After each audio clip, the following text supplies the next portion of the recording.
Approach miss केला तिला. इच्छा तिची होती, पण मी म्हटलं मुलगी आहे कशी ती बोलणार, म्हणून मी बोललो एवढंच. खरं तर आईला माझं लग्न दुसऱ्या मुलीशी करून द्यायचं होतं.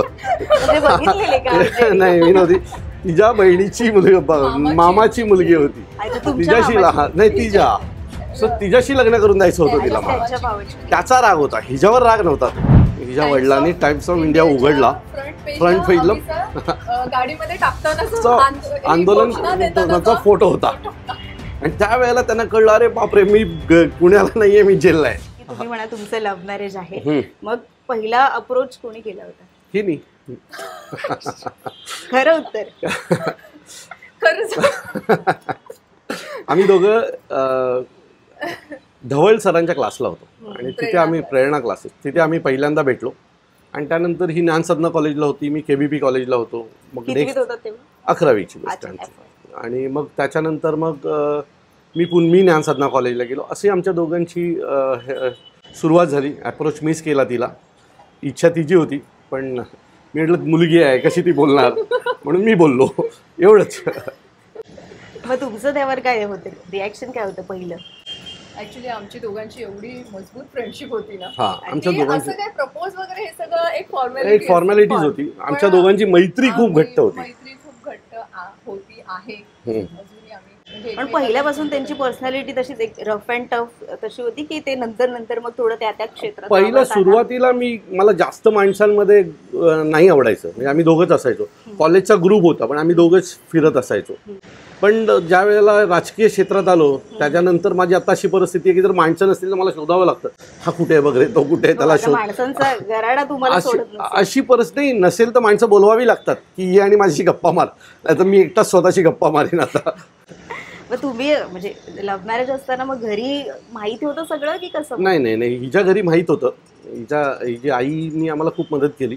माझी आई थोडीशी हे होती, त्याच्यामुळे लग्नाच्या शेवटच्या दिवसापर्यंत आम्हाला पण आमचं फॅमिलीला भेटवून व्यवस्थित परंपरेनुसार लग्न झालं.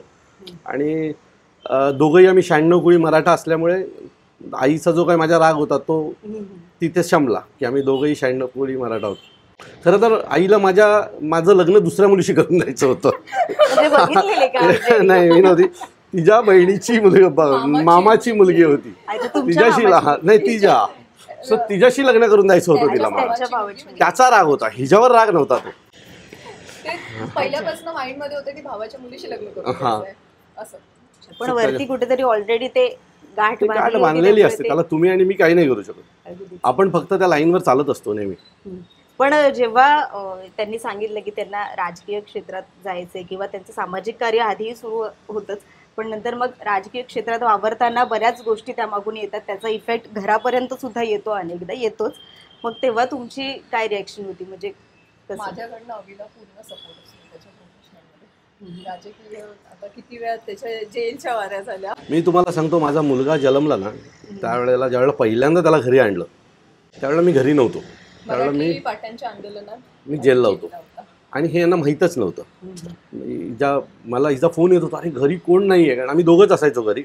आणि हिचे आई बाबा हिला घरी घेऊन आले होते सोडायला. मी म्हटलं की मी पुण्याला आलोय 6 महिन्याचा होता, आणि मी डिलिव्हरी होऊन बाळाला घेऊन घरी आलेली त्याच दिवशी. आणि ही मला फोन करते, घरी ये, सगळे आले.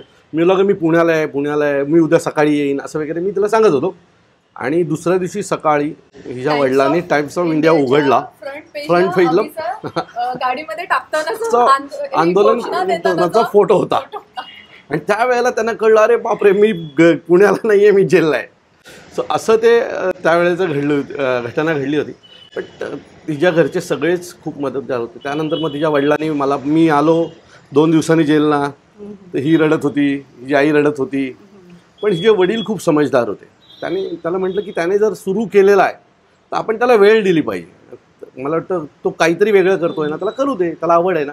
मग त्यानंतर ही पण शांत झाली आणि तिची आई पण शांत झाली. आणि मग त्याच्यानंतर मग भरपूर केसेस झाल्या आणि कोणीच मला प्रश्नच विचारला नाही.